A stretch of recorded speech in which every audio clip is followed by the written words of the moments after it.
Alright, hello, welcome everyone.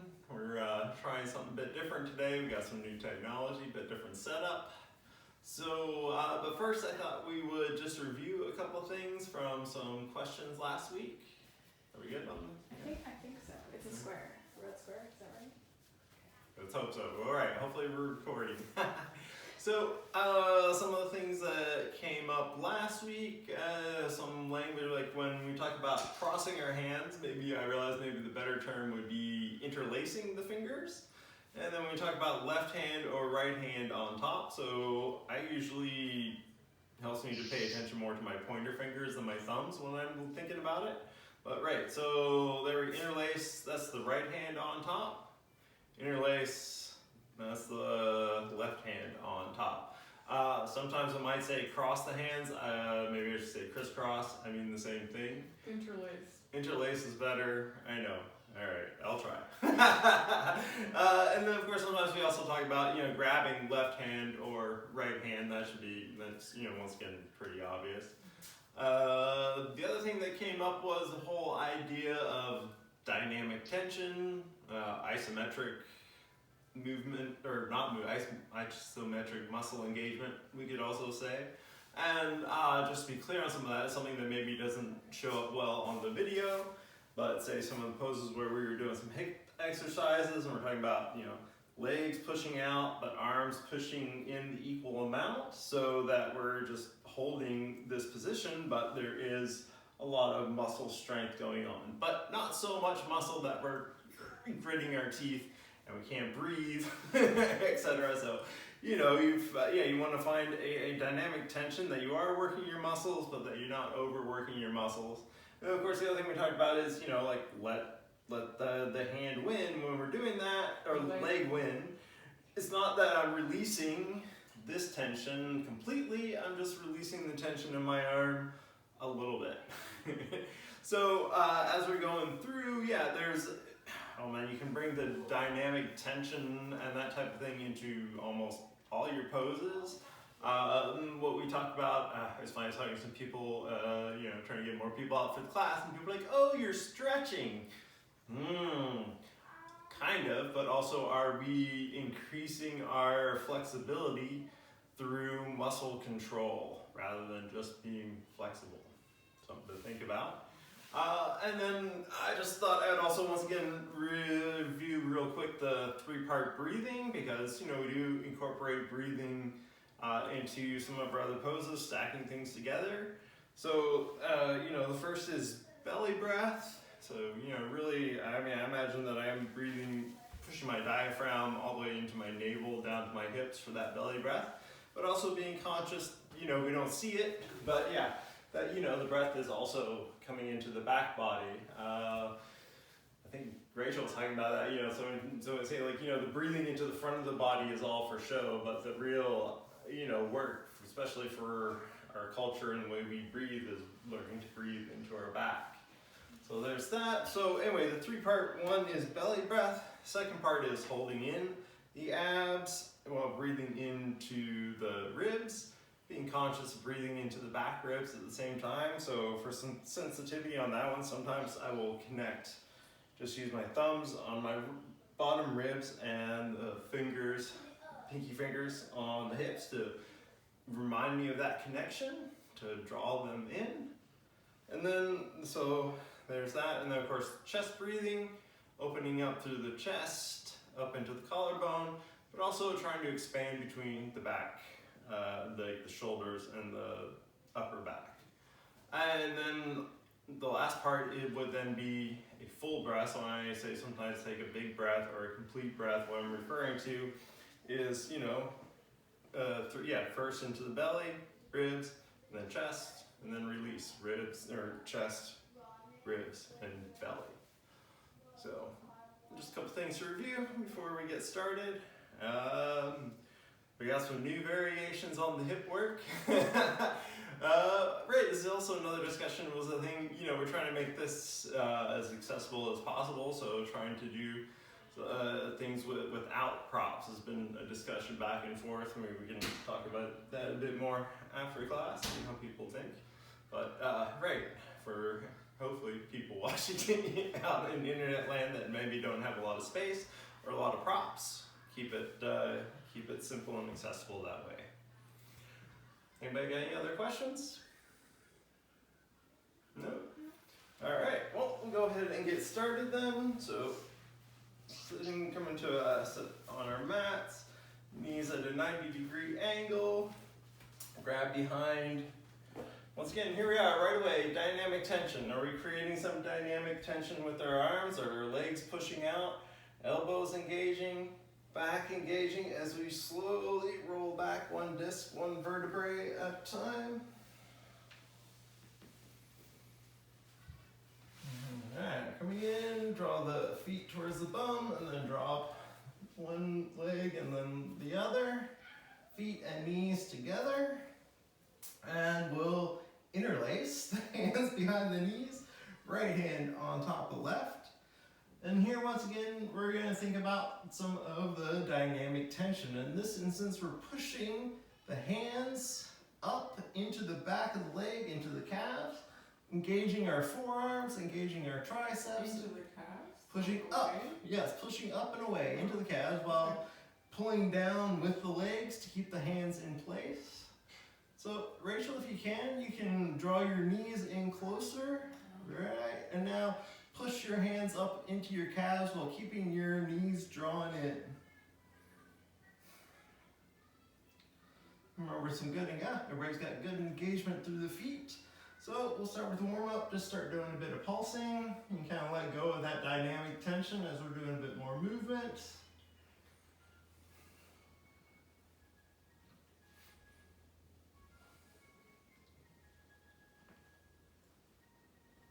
And then starting to go side to side.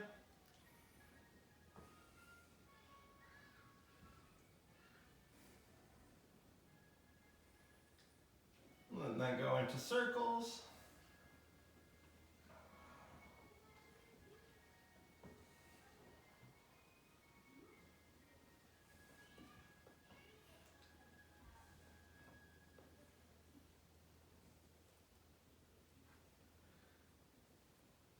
Bringing it back to center.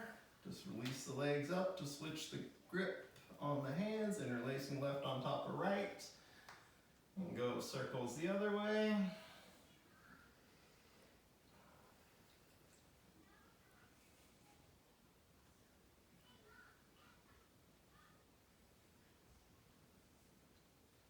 Then you go into side to side.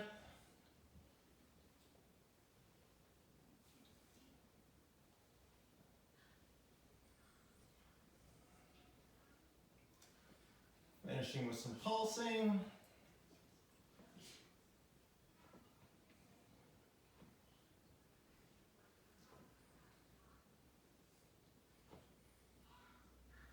And we'll finish off with a little bit of the dynamic tension. So exhale, draw your legs in as close as you can.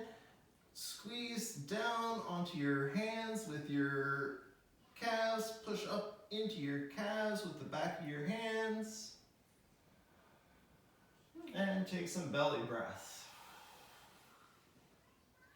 Can you maintain the tension in your abs while you're taking some good big breaths?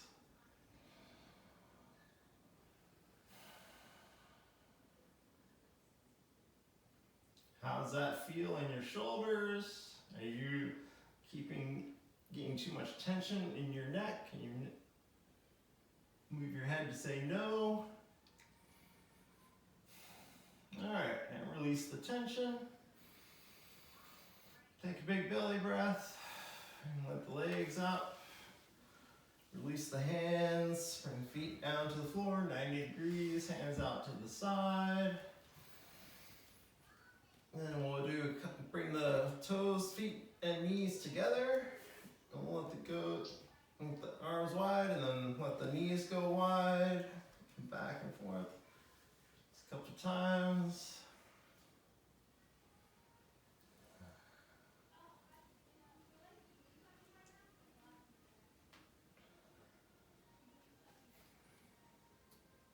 And this time you can just leave your knees wide. Once again, making sure that you're pushing into the big toe mound, into the heels, creating some dynamic tension in your feet. Set the limits for how wide your hips go.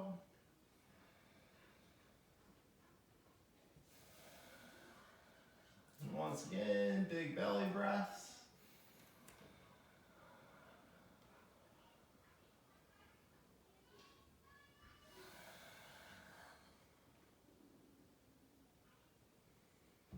Rachel, can you push your big toe mounds? You want to keep your big toe mounds really engaged. If you need to draw your knees in a bit closer to do that.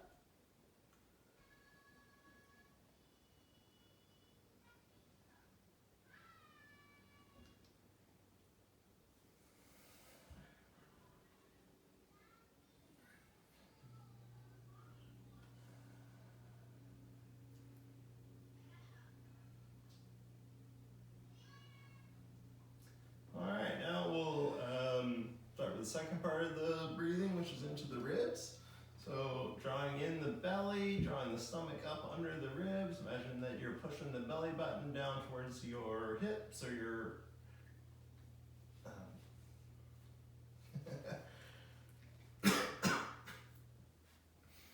Alright, so once we got the belly lock, then we can take a big breath up into the ribs, being mindful to expand into the back of the ribs as well as the front.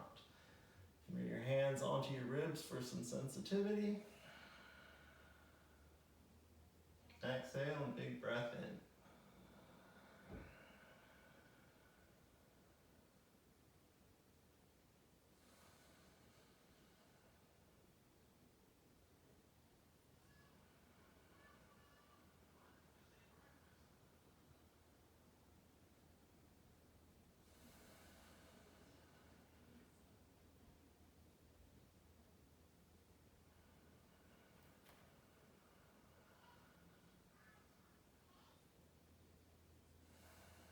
Two more big breaths into the ribs, being mindful to bring the breath into our back ribs as well.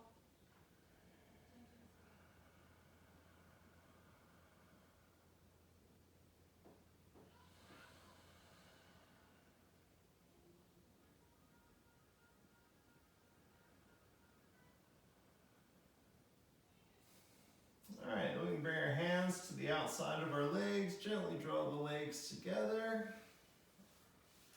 Walk the knees and feet hip width apart again. Let our hands go by our sides. Take a couple natural breaths.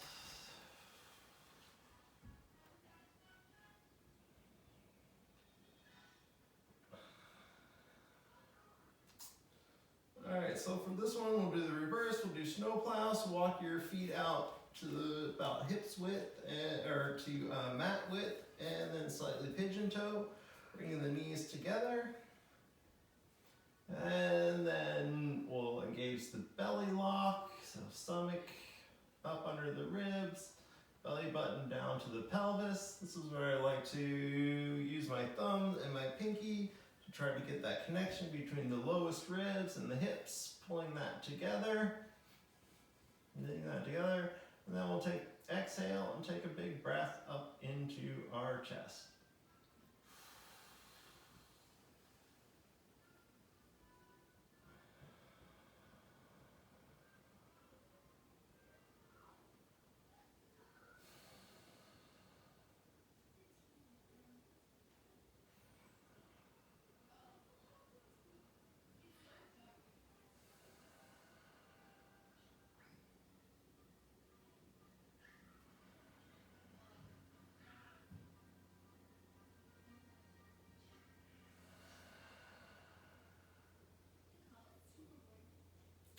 Two more big breaths up into the ribs, being mindful to breathe into the back ribs as well, or into the chest. Breathing between the shoulders, letting the spine between the shoulders settle into the floor.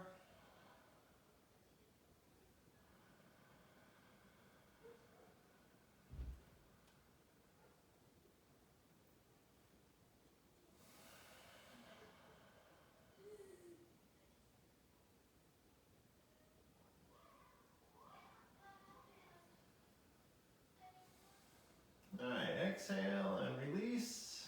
Letting our legs, knees come apart, walking our feet hip width and knees hip width again. Couple of natural breaths, and then we'll go into cobbler pose and finish up our 3-part breathing series here.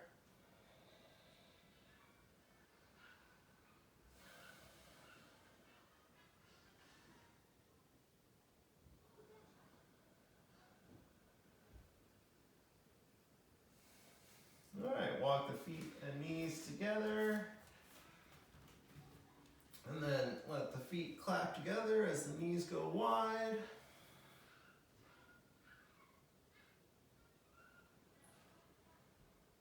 Now exhale. And we're going to do the full breath, so breathing in, belly, ribs, chest. Exhale, chest, ribs, belly.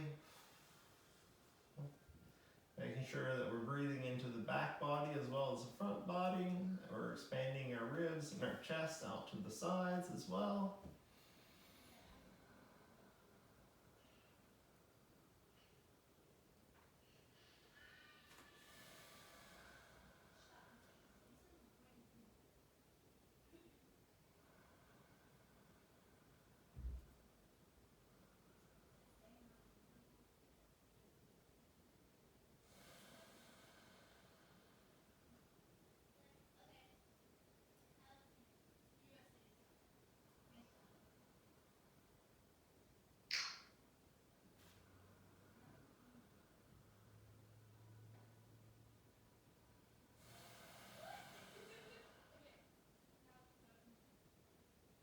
Alright, 2 more full breaths.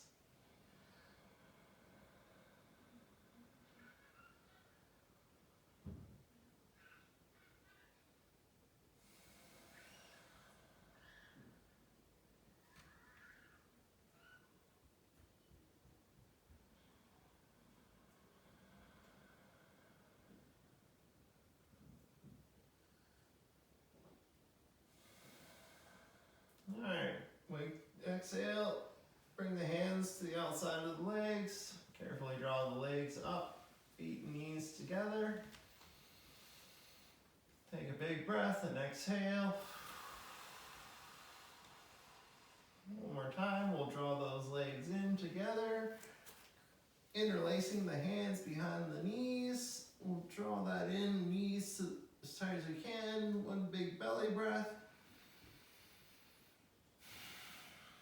And then we'll engage some of that dynamic tension one more time to help learn. And remember, pushing the back of the hands into the calves, pulling the calves and the legs into the chest.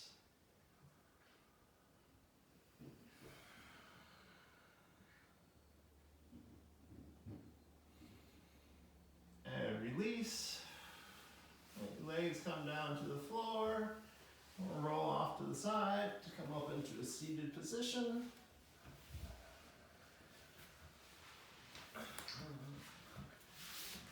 So we'll work on doing a seated creeper. We've been doing a lot of reclining creeper.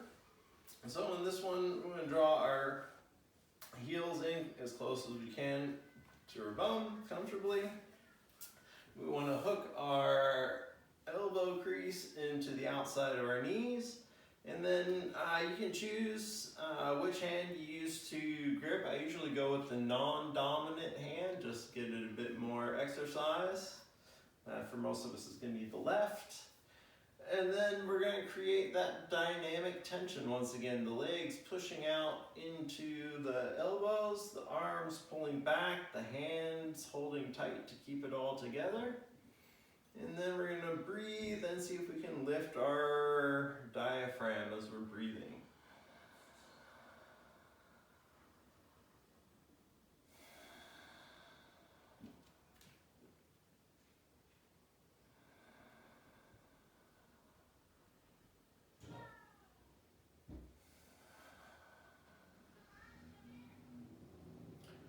And terms of all the different kind of dynamic tension stuff going on, I'm also really working at engaging my lats to keep my upper back nice and straight, and also to draw my upper body in closer towards my knees.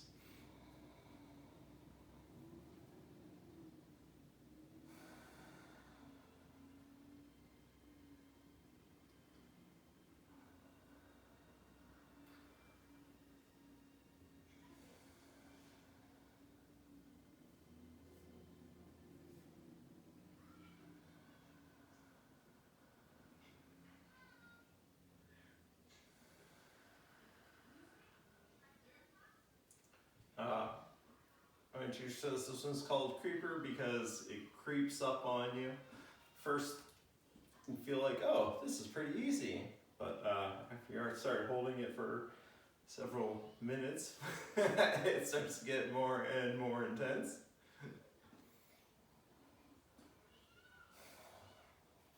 I don't think we're going to hold it for a whole 45 minutes. That'd make for a pretty boring video.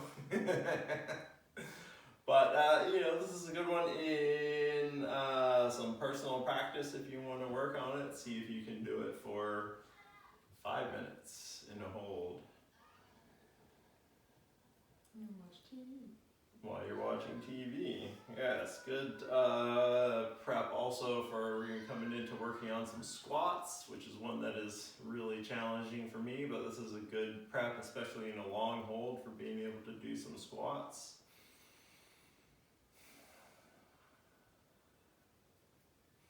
All right, yes, switch the grip. Can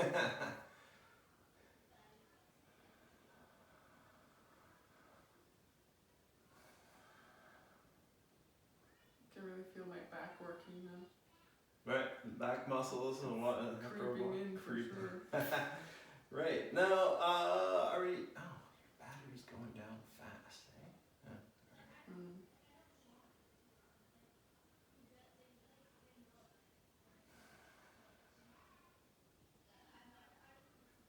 Alright, so as we're doing this and as we're breathing, can you once again, imagine that, or use those muscles that we've been using to breathe into the back. This should help with some of the tension, help you to be able to hold it a bit longer.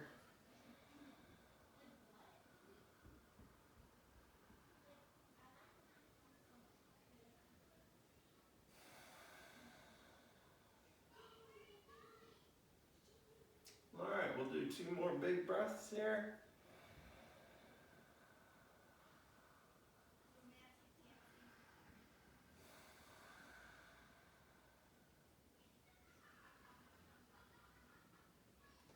After those 2 big breaths, release the tension, carefully let go of your grips, and then let your knees come wide, feet clap together as we come into a seated cobbler. You can grab onto your toes, lift up again, using a bit of that dynamic tension with the arms and the shoulders. And exhale and start to come forward.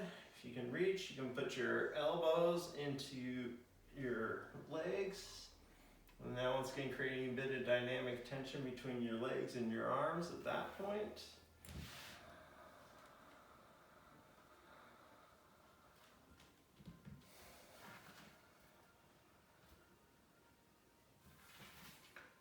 John, at this point, if you still want to imagine that you're kind of doing that creeper back rather than, so you want to keep your back straight, head up.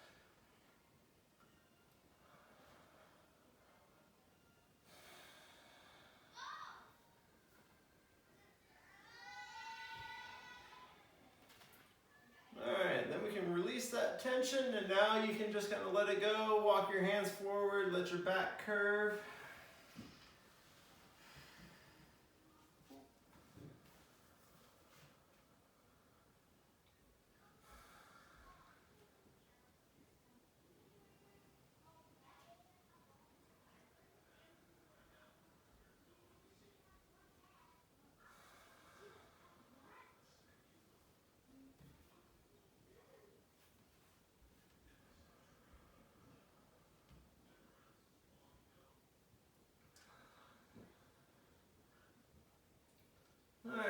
walking our hands back, grabbing the outside of our knees, gently pulling our knees back together.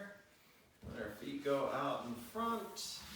Right, last couple of weeks we've been working on doing some side lying exercises and getting into the hips. Last week we did a lot of external rotation. This week we're going to try a few internal rotation ones. I think for a lot of people that might be the more tricky one. So we'll see how it goes. So roll over onto our sides. For this one, I was using my arm as a pillow and as a bit of balance rather than having the arm straight out. Let's get legs, our knees at a 90-degree angle. And then once again, depending on how far away or how close you have, right, the closer it is, the more difficult. Farther away, it comes a bit easier.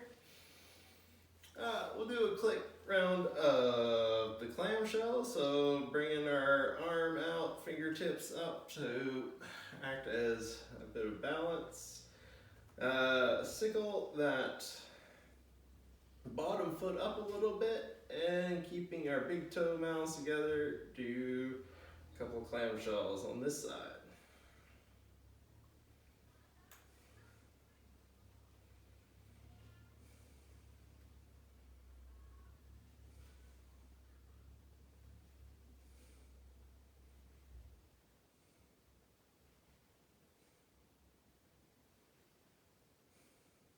Alright, 2 more and then let it rest.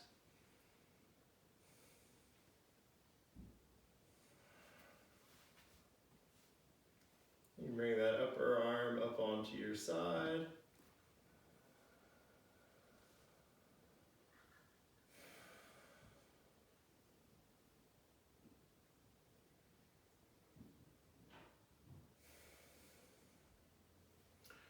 Alright, so for the next one, we're going to try this without blocks. So we're going to use our fists to create a bit of separation between our upper leg and our lower leg.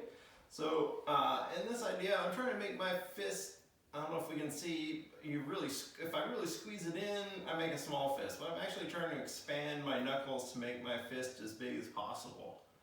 And then we're going to put that fist in between our knees. And we're going to lift up our top foot to about the same height. Alright, you might have to bring it in a bit shorter to get your leg into right there by your knees. Let's see how that works. Alright, then we got the other foot up. So from here, we're going to do a internal rotation, lifting that foot straight up. Now, as we lift that foot straight up, the tendency is to squeeze the fist together. We don't want to squeeze, we want to use our muscles in our legs so that, that space is,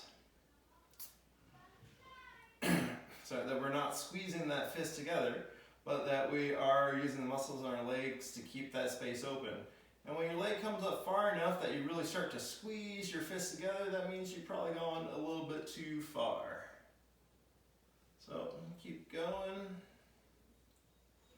That internal rotation.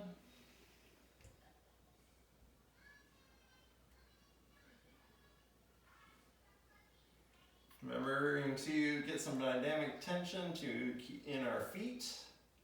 Alright, to engage our feet, pushing that bottom foot into the floor a little bit. Spreading those toes, curling them back to us a little bit.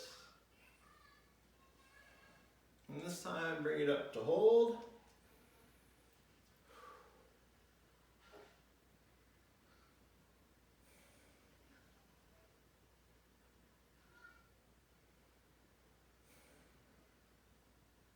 And release. Take fist out, let it relax.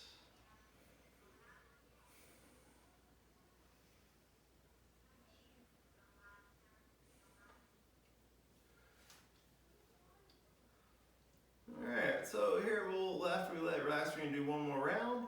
Something to think about is we want to imagine that the top hip, we're pushing that top butt into a chair so that we're creating a bit of a waist on the bottom side. So just like we're not squeezing our fists together here, we're not just pushing the bottom side into the floor, but we're creating some dynamic tension on this side, on the bottom side. And I find the best way to engage that is to imagine that I am pushing this hip down into a chair like I'm sitting. So once again, we'll bring our arm out as an outrigger and do a few clamshells, and then we'll do the internal rotation. Oh, that's a bit of burn. Am I supposed to leave my bottom leg on the floor while we're doing the clamshell? Yes, bottom leg is on the floor, but I find sickling the bottom foot a little bit. So like this? no, Sickling. sorry, sickling. If everybody can see, like that. Keep your, there you go. Keep your heel down, but bring your big toe or your little toes up off the floor while I'm doing it.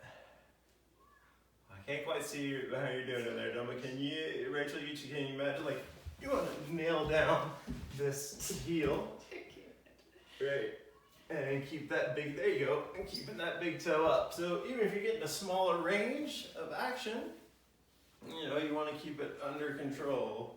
But not lift the whole lower leg up? No, don't need to, no. Just. It feels weird. Alright, so we can let that go, come back to a rest.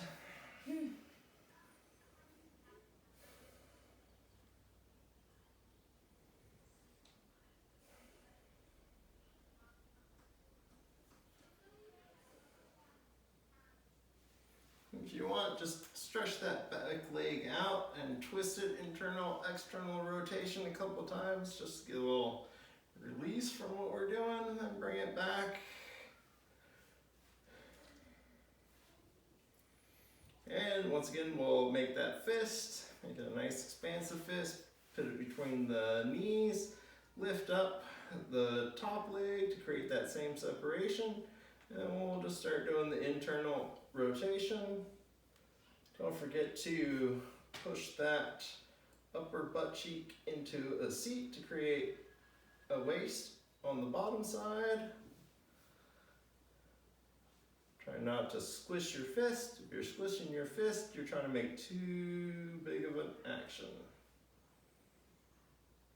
Okay, if you can try to keep more of a waist and less rotation in that hip, that'd probably be better.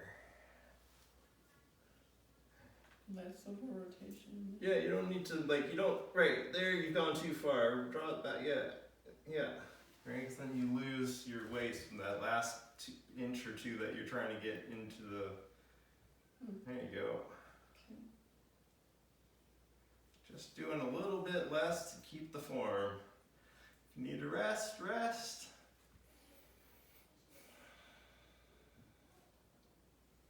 If not, we can finish up holding it up.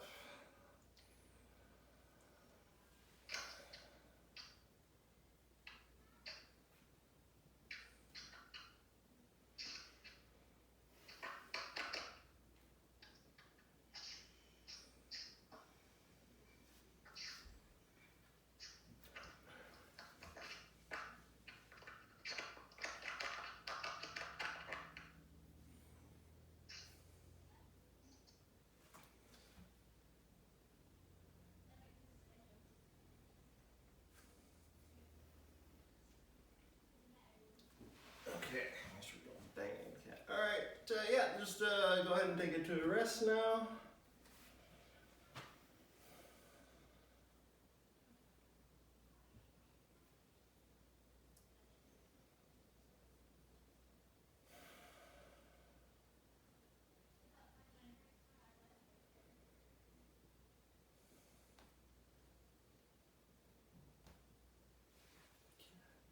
Alright, once again we'll bring the upper arm out as a anchor.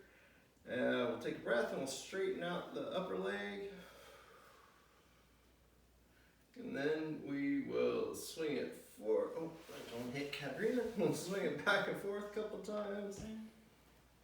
Like my hip is too wore out for that now. Alright, well, do it. Then just once or twice, and then we're just going to bring it forward into that wide angle stretch.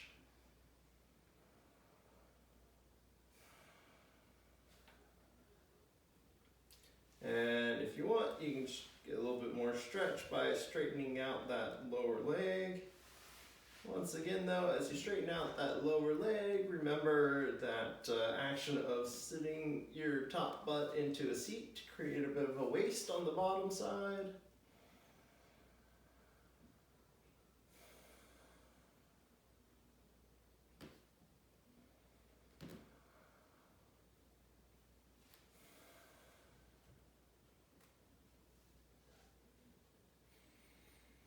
Are you keeping some engagement in your feet?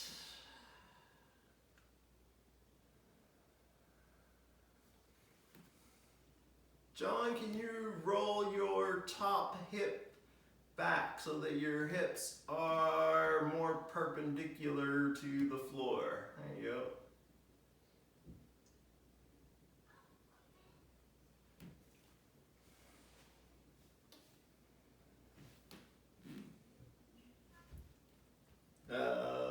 Well, John, if you want, or Katerina too, you can also take your upper hand, bring it to your hip, hook your thumb on the inside, and use that to push your upper hip down and back at like a 45-degree angle to help bring your hips to perpendicular to the floor.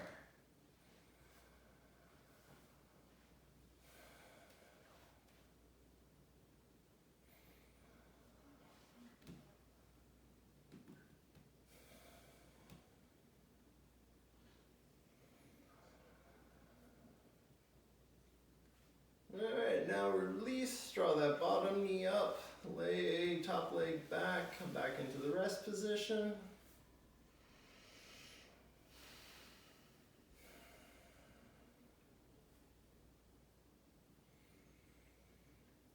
Alright, and then we'll just do the counter stretch here, get one round into the hip flexors. So go ahead and straighten that top leg again. And then and draw it back as far as we can.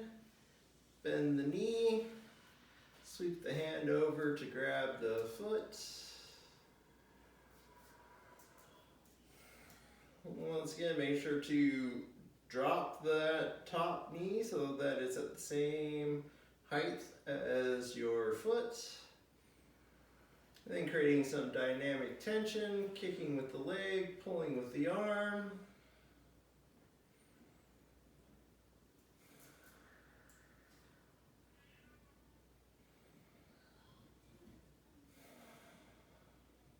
Now you're doing a good job keeping the waist in this position, Kat, on the bottom. Alright, then releasing that tension, drawing the heel towards the bum.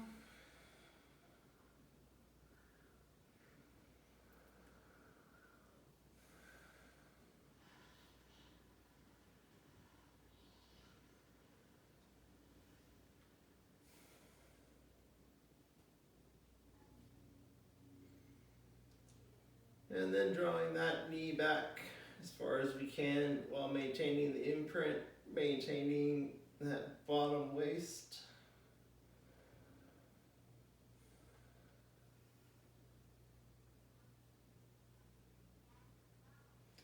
And slowly release, coming back to the rest.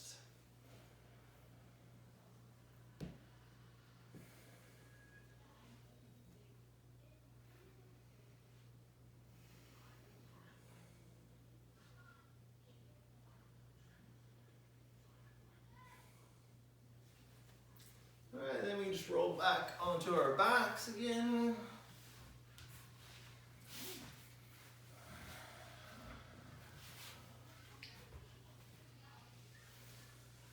We'll take this opportunity to lengthen out our back, so hands up, shoulders or elbows into the floor, lifting our low back away from our hips, laying it down, bring our hands up to our head, gently lifting our head and stretching out our neck. Bring our hands back down by our sides. And with a bit more focus on the internal rotation. So we'll walk our feet out just wider than our mats, have our toes and our knees pointing in the same direction. Rachel, you can draw your feet in a little bit closer if you want. No, like you're towards your heels towards your bum, yep. And then hands out wide, and we'll do the windshield wiper action, but this time focusing on the internal rotation. So that upper leg, or the outer leg stays up as the inner leg draws in. So not as much action on the outside leg.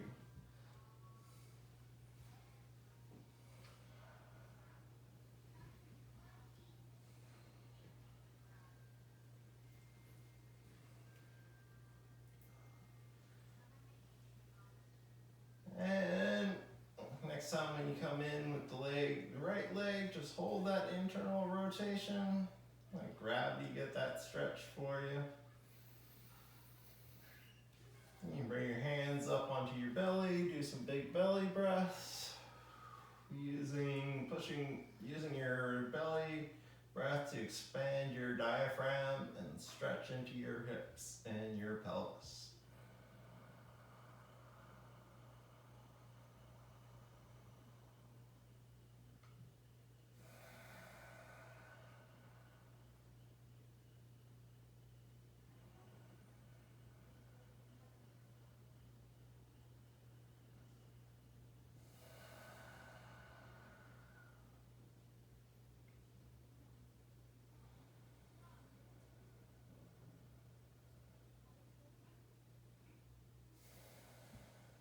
Alright, gauging those muscles again a bit, and we'll go back and forth a few more times with the windshield wiper before coming and letting it settle on the left side.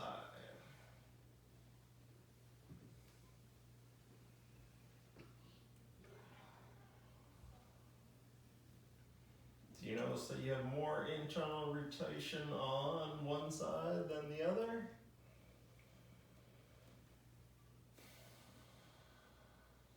Deep belly breaths again, stretching that diaphragm into the hips, into the pelvis to open it up.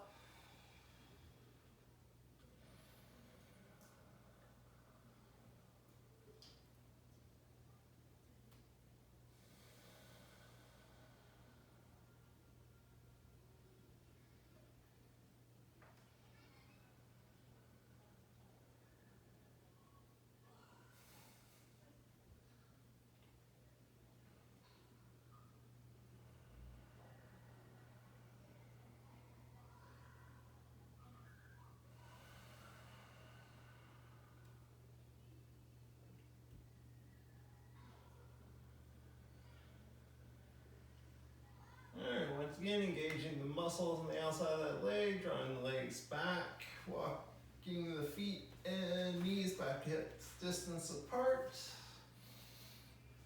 Go ahead and draw the right leg up to perpendicular. We'll do a couple shin lifts, remembering that engagement in the toes, in the feet.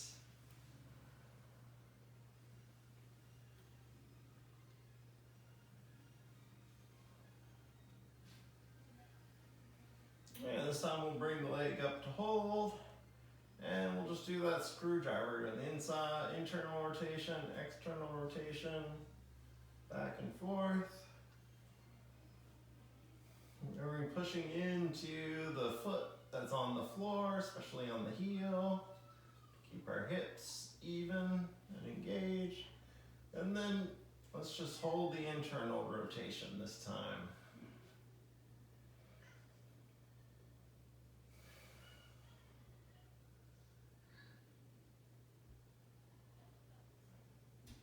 No, John, you just go ahead and just hold the internal rotation this time, John.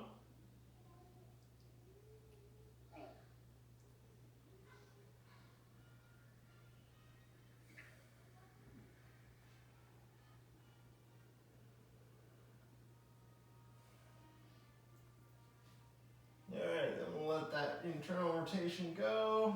Bend at the knee to cross over into the figure 4.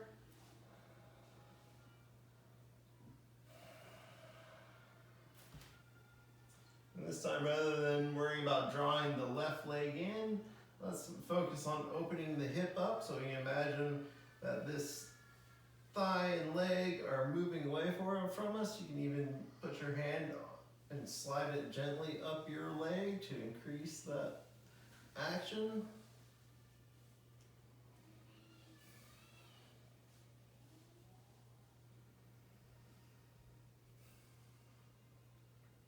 And we'll do a few ankle rolls before we switch to the other side. So we'll start with just the flex and point, or flex it back and forth.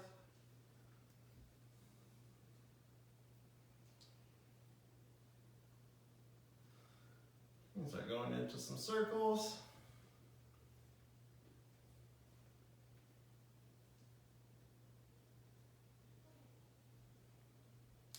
Circles back the other way.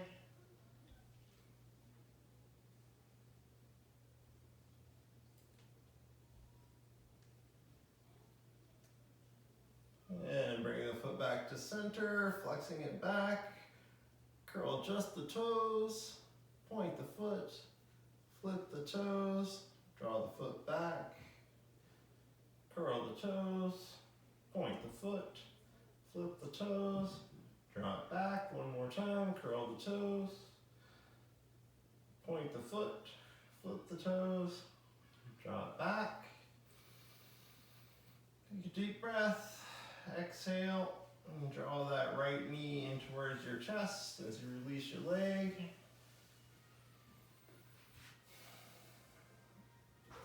And then we'll come onto our sides, do the work on the other side. If I can remember everything we did. Let's see here. Alright. So once again, I found this time it helps for the balance to kind of use my arm as a pillow rather than having the arm straight out, but that's kind of up to you.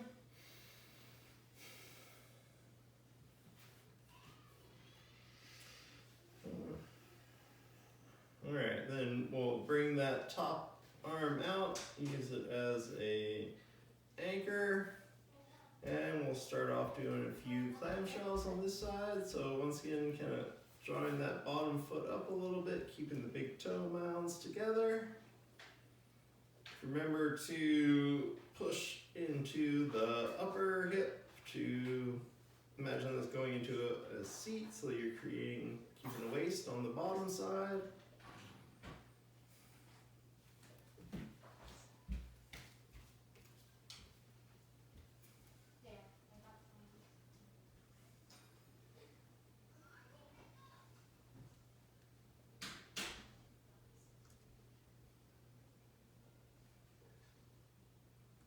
Alright, two more.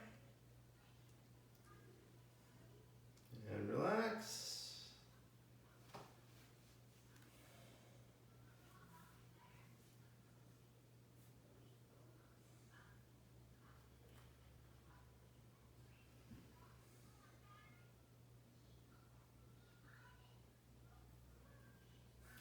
Alright, after a couple breaths, once again, we'll make that fist. Nice big fist, expansive fist.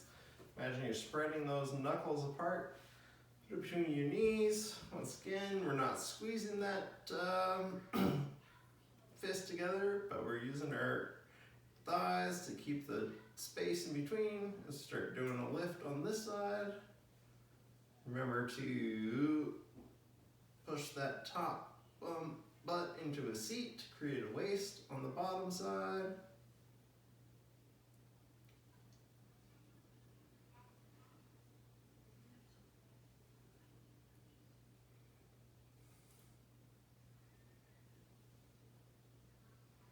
This time we can bring it up to hold.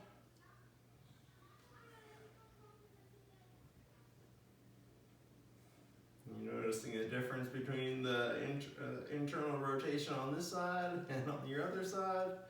Which side is easier? How's my waist? Yeah, you're doing better on this side, Kat. I think this side's easier. Right. And you're intending not to push it beyond that point where you lose your waist.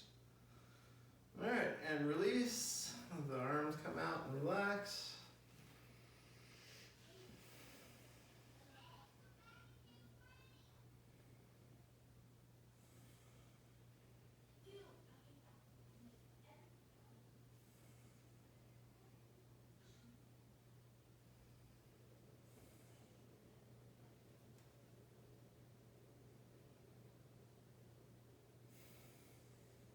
Alright, we get ready. We'll do a couple more clamshells again. Once again, engaging that bottom foot, keeping the big toe joints together. Bring that top arm out. Bit of an anchor.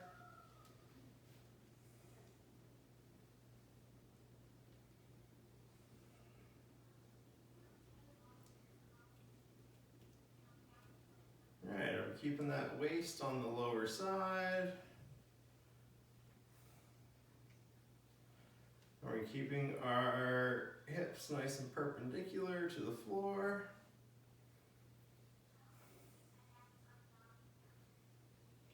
And relax.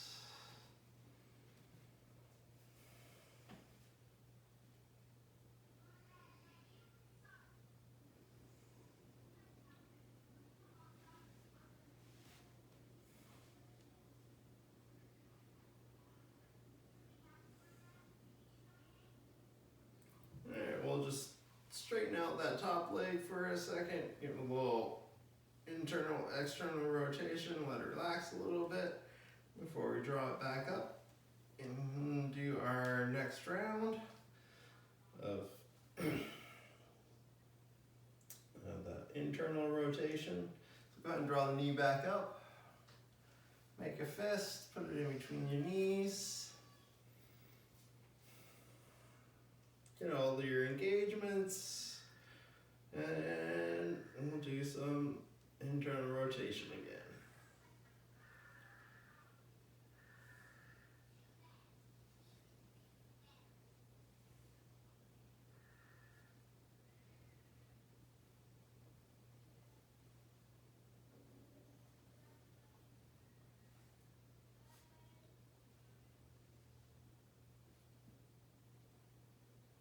And this time, keep it up to hold.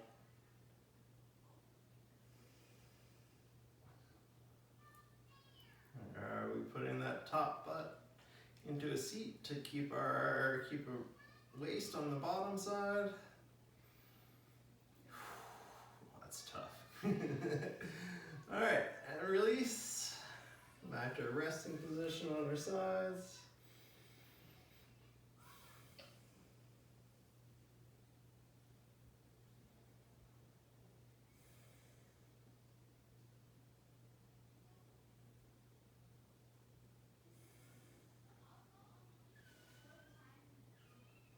And go ahead and straighten that top leg out.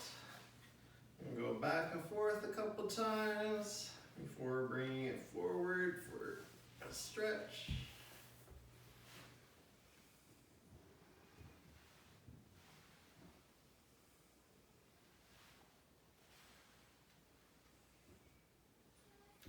John, for now, as you're bringing your leg back, try to keep it straight. Just a slight bend in the knee.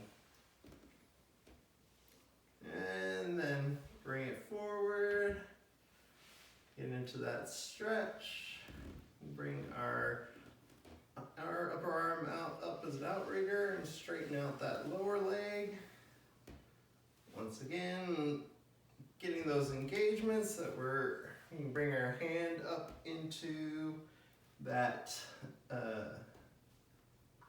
hip flexor and push that hip flexor back and away to create that waist on the bottom. Get that sensation of that seat, of that bum going into a seat.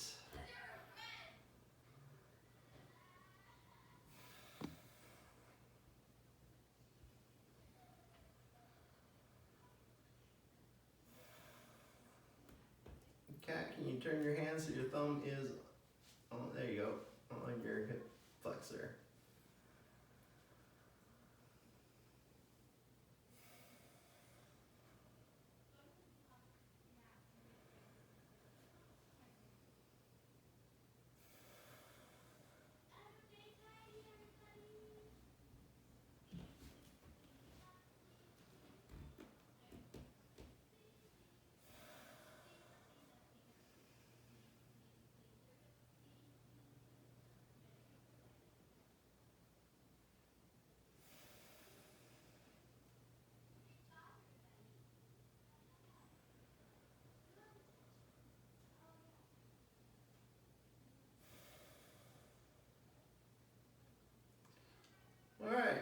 draw that bottom knee up.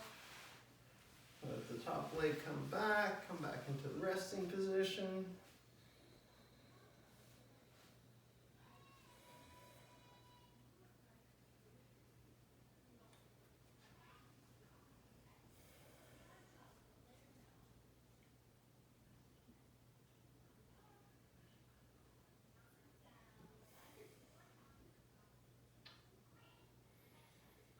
Alright, once again, we'll extend the top leg.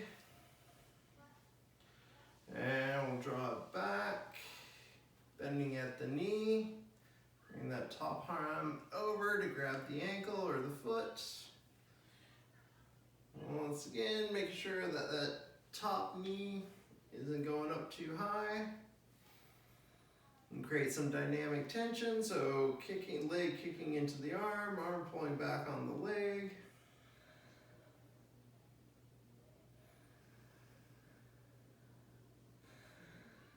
Are you getting that engagement to keep a waist on the lower side of on the bottom side of your body?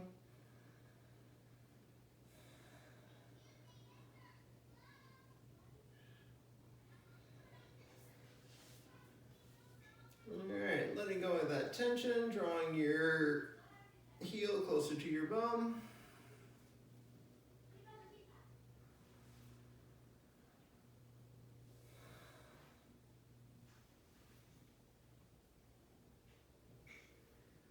And making sure to maintain the imprint in your lower back. Can you draw your knee a little bit farther back?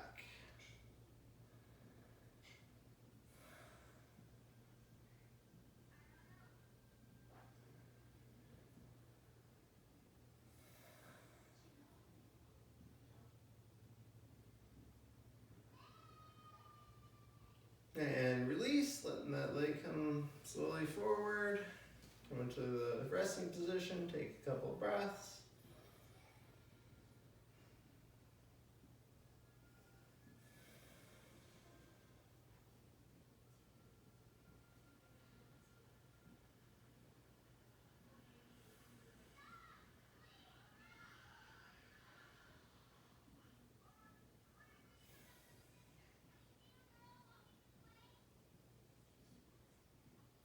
Alright, and we'll roll over, coming onto our back again.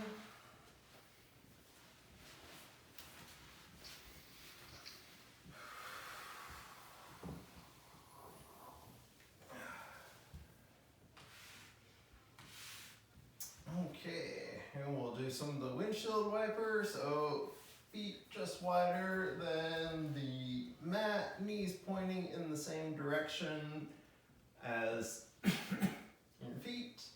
And this time we'll just let both legs go all the way. So let the leg come, rather than focusing just on the internal rotation, we'll be doing both internal and external rotation. John, as you can, imagine you want to try to keep your back ribs glued to the floor as much as possible so that the most of the rotation is coming in your hips and low back.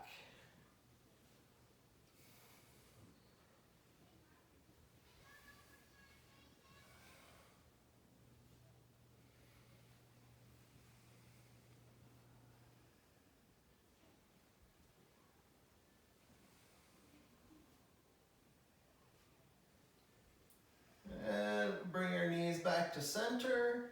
And this time just let the left leg fall in to get that stretch to hold on the internal rotation.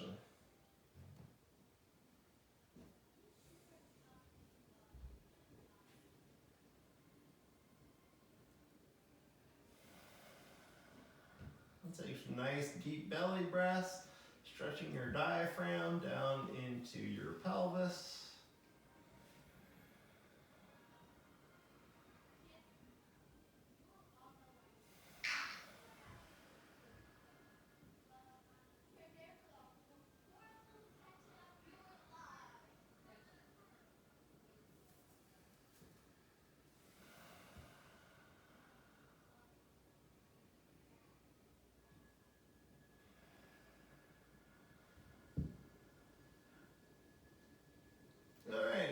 exhale, engage some leg strength to draw the left leg back up, and then make sure we're nice and even through the hips and the low back, and then we'll just bring the right side in for the internal rotation on the right side.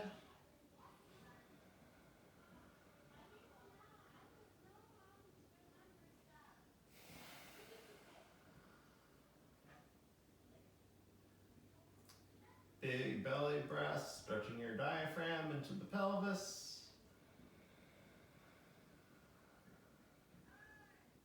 Trying to keep our back ribs on the floor so that we're getting the twist in the low back and the pelvis.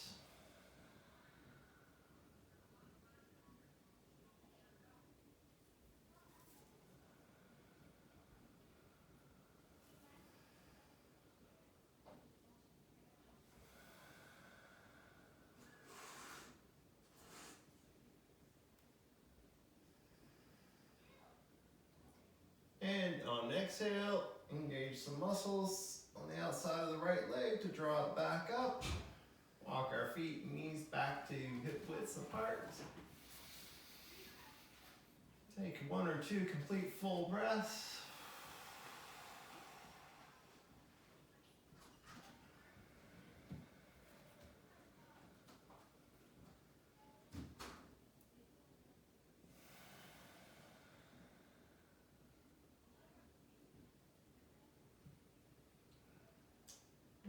Alright, and then we'll engage. We'll bring that left leg or left thigh up to perpendicular.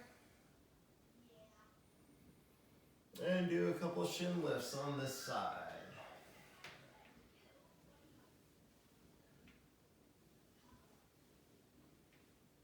Remember to engage the right foot, that heel into the floor.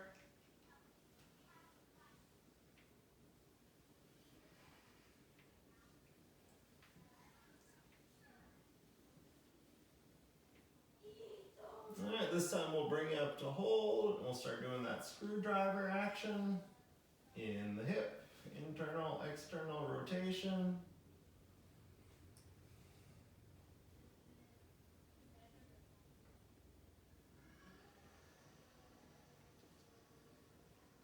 And this time we'll turn it to maintain the internal rotation.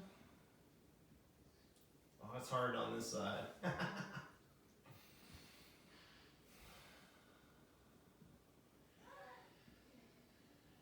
Right, keeping that engagement with the right foot, pushing the heel into the floor, keeping your hips and your pelvis even on both sides.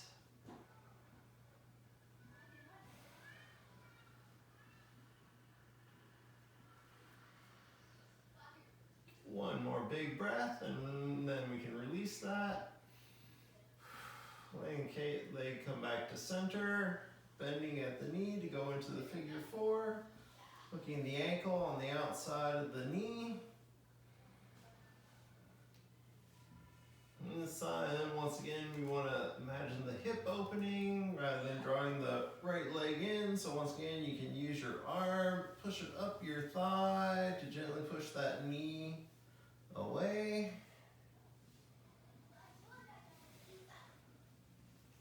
Once again, keeping that right heel engaged.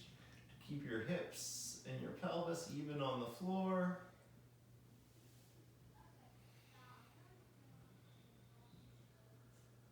Big belly breaths.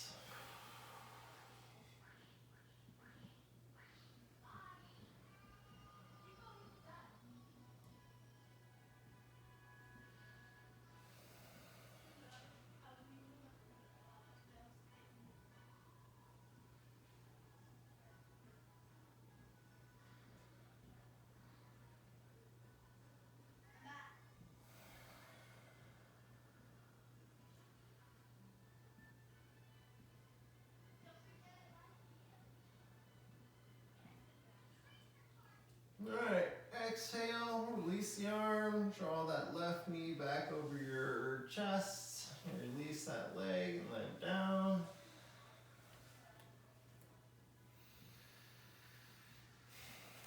Once again, we can draw both legs up, we can interlace the hands behind the knees, squeezing the knees, squeezing the calves onto the tops of the hands, pushing the top of the hand into the calf, using our ab strength to draw our knees in as close as we can.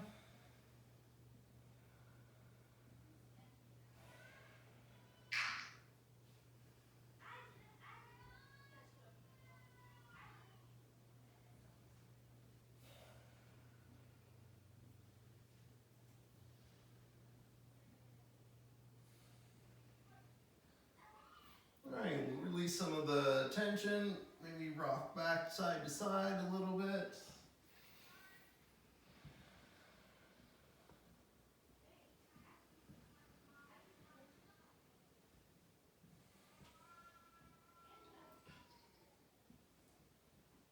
And you can bring feet up, release the hands, bring feet back down to the floor.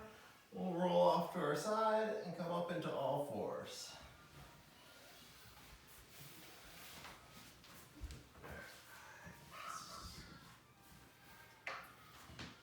Alright, so do a couple shoulder push-ups here before we do some cat-cow. So once again, getting good, making sure that we have our knuckle joint pushed down, that our forearms are rotating in, upper arms are rotating out to create a bit of dynamic tension in our arms.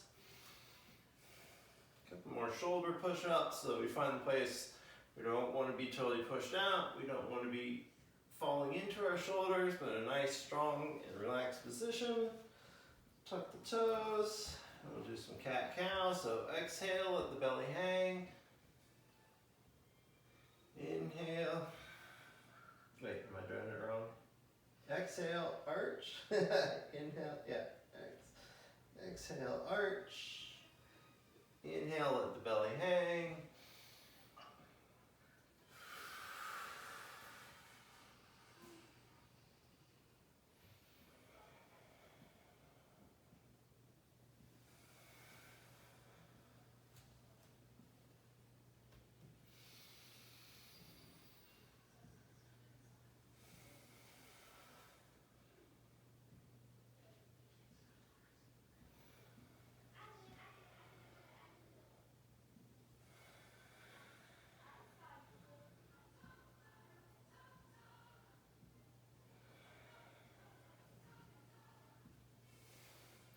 Then coming back to neutral back, we'll put the tops of our feet down, toe joints together, knees wide as we push back into a child's pose.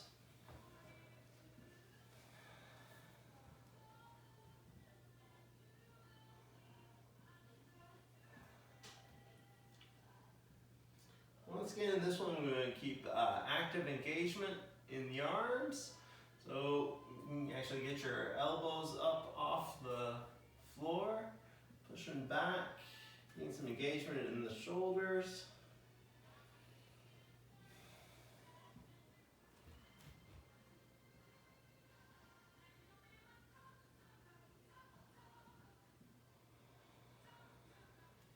And then once again, we get some big full breaths, pressing our belly and our ribs into our thighs.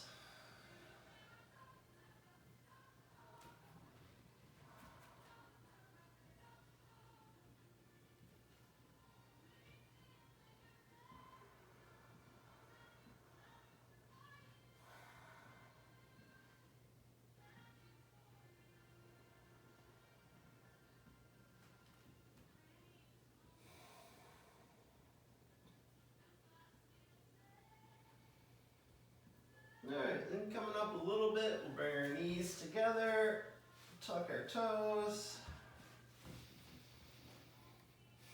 And from this bit of a puppy pose, can we go into a dog pose? Once again, we want to do minimal change in the shoulders, but that the lift comes in the hips.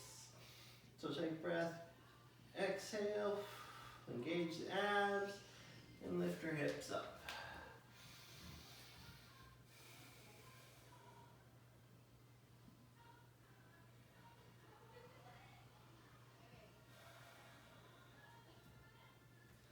Walk out our calves a little bit. Mine are a bit tight from having gone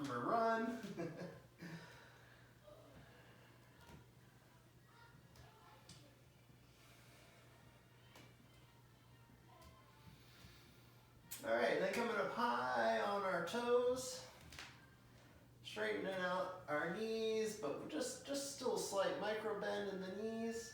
And from here, can we do a leg lift on the right side? Now bend the knee towards the bum. We'll then rotate, lifting up that hip and letting that ankle fall down towards our bum. Letting gravity get that stretch into our hips again.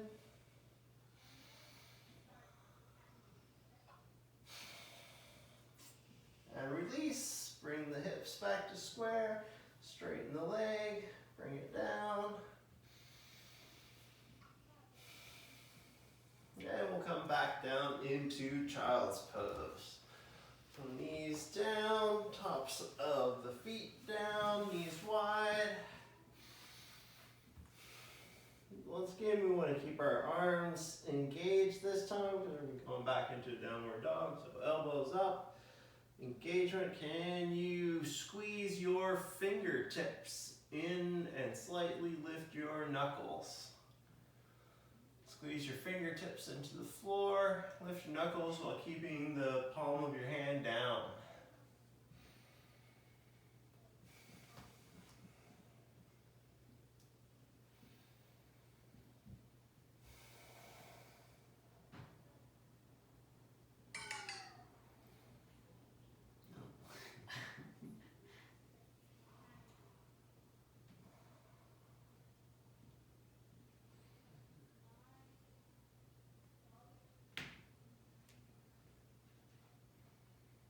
Alright, relaxing the fingertips a little bit, coming up a little bit, walking our knees back together, tucking the toes.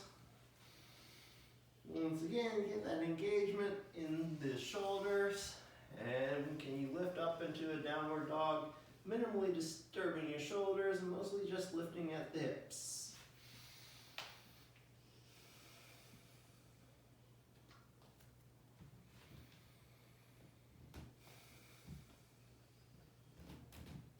Once you're here, you can drop the heels, walk out the heels a little bit, get a nice calf stretch.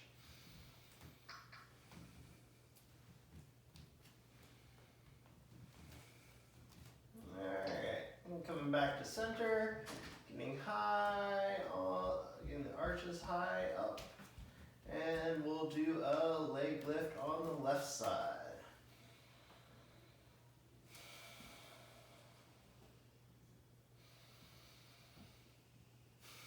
Here, Rosie. Alright, we'll hold it for a couple breaths, and now we'll drop that knee, ankle, bend the knee, let the ankle drop, lift up that hip, letting the ankle come down towards the bum, letting gravity get a good stretch on that hip. What do I do with my ribs? Like, I feel like they really want to pop out or arch when I do this. Right, so you want to, once again, engage those ribs. Going into a bit of a imprint almost. And then bring the hips back around, straighten out the leg, bring it back down. And coming back down into child's pose.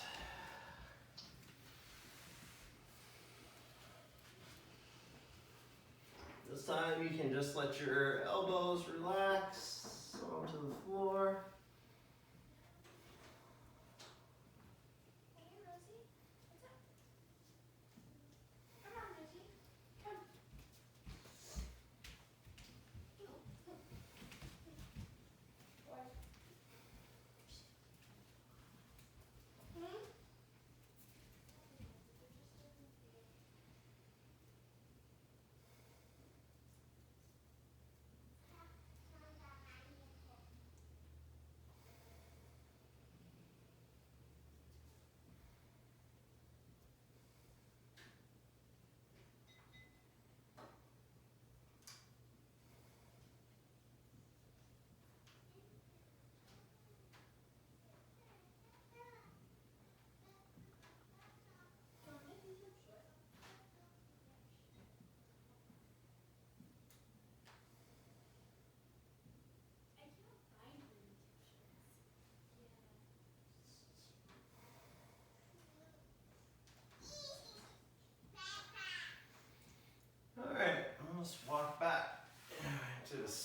elevated position, sitting on our heels a bit.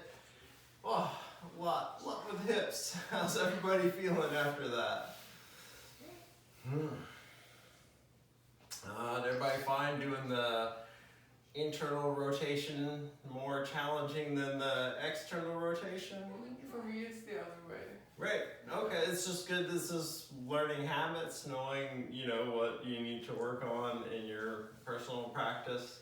But when you pointed out that I needed to watch my waist on the lower side, that really was a bit of a game changer. I mean, I still find external is harder, but but that was, especially on the right hip, that made a huge difference. I all of a sudden was finding it quite a bit more challenging.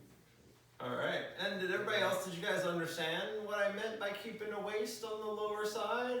Was everybody able to engage that? Good. Yeah, that was really helpful. All right. I think we're gonna do one more down dog variation. Help us to engage a bit of the muscles in our back leg. We're gonna use the wall. So if you can get your mats up against the wall here. Christine, just squeeze it there. Hide under the camera.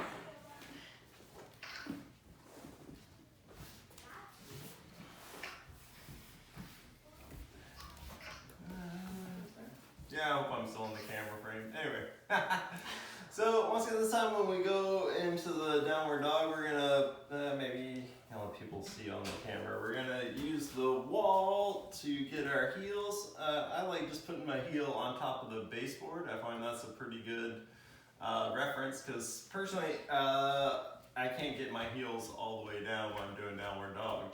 So this gives me a chance to learn to get that dynamic tension in the back of the legs that you get when you get your heels on the floor. So someday we'll get there. But anyway, once again, yeah, so you want to get close to the wall. You might have to adjust a little bit. Get up on all fours. We'll tuck the toes and get our arms in that good downward dog position. Once again, making sure that we keep knuckle joint down, internal rotation of the forearm, external rotation of the upper arm, and we'll come back into downward dog, and just kind of walk back to rest your heels on the top of the baseboard. And from here, can you push your heels into the wall to engage your thighs, the back of your calves. And from there, can you use your abs to draw your rib cage closer to your legs, like we were doing when we were doing that kind of opening warm-up position.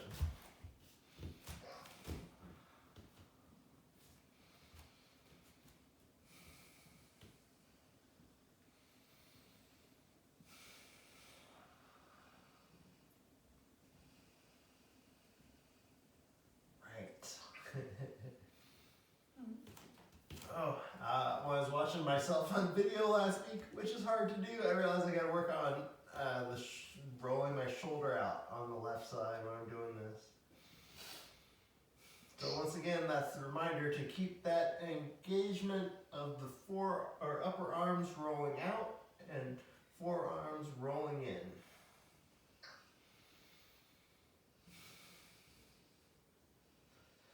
Alright, from here, can you walk your feet out a little bit, put them a bit lower on the baseboard?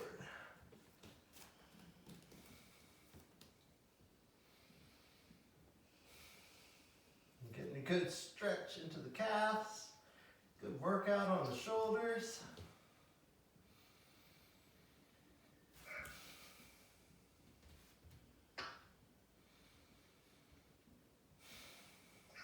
Alright, and now from here, can you drop those heels all the way down onto the floor, even if you gotta walk your hands in a little bit, to really get that idea of engaging the back of your legs and lifting them away.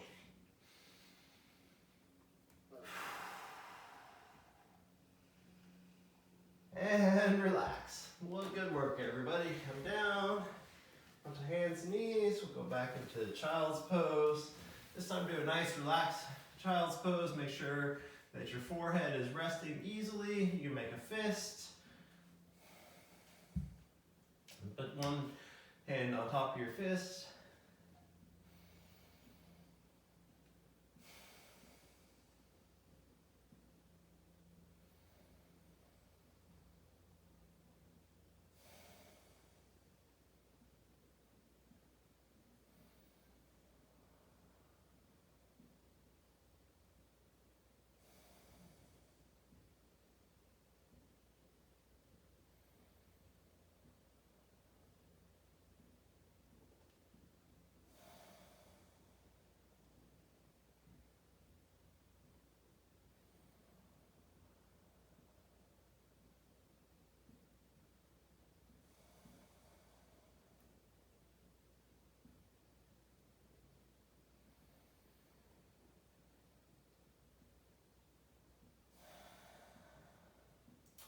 All right, how's everybody feeling? We'll do one more quick round, downward dog, and then we'll go for our Shavasana.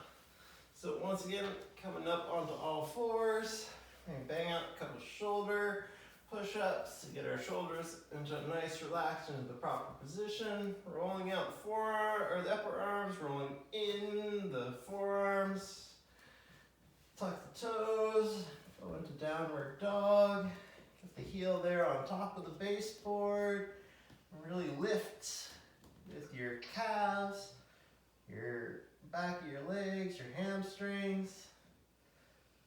Engage your abs, lifting your abs and your lower ribs. Create a bit of imprint in your back.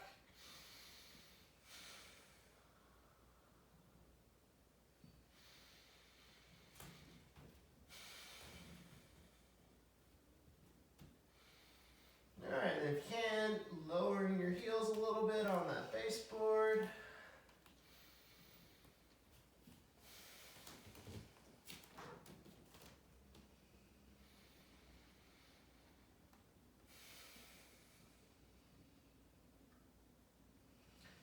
And once again, walking your feet a little bit forward.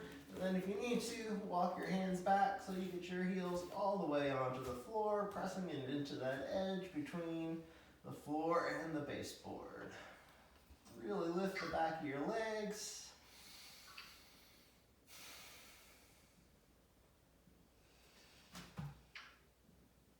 And walk it out and release. Come back down to all fours, down into child's pose.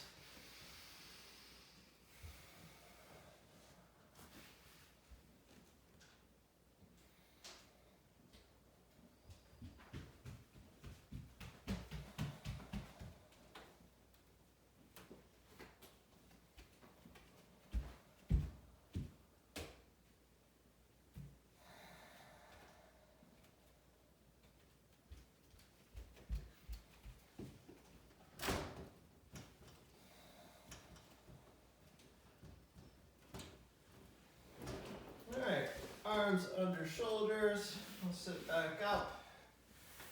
And come around gently onto our seats as we go into Shavasana. If you want to, one more time, draw your legs up and in. Get that wind reliever. Just remember that action that we did, pushing the hands into the calves, calves pulling into the hands. Do a light engagement this time, 20%, 25%.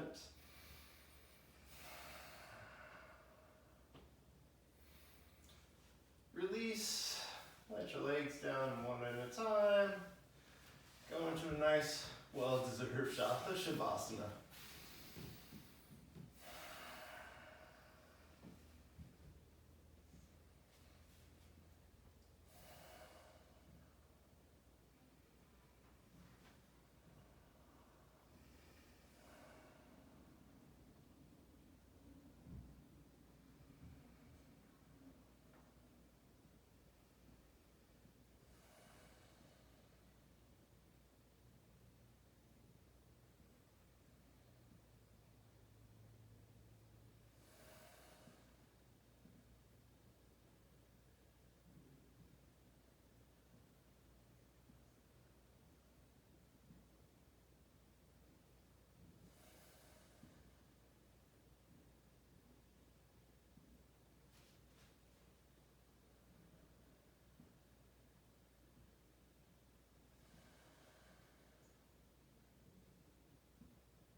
toes and our fingers. Take a couple deeper breaths.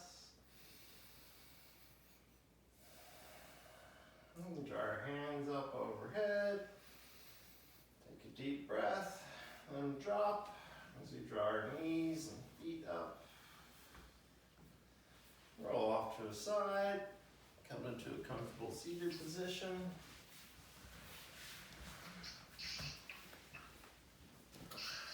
Yeah, finish with the group Om before dedicating the merit of our practice.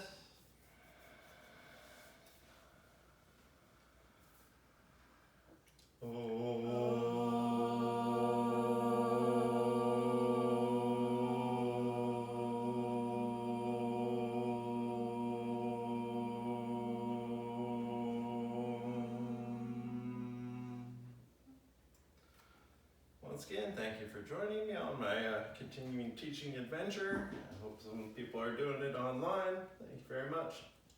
Gratitude to all my teachers who brought me this far. Namaste.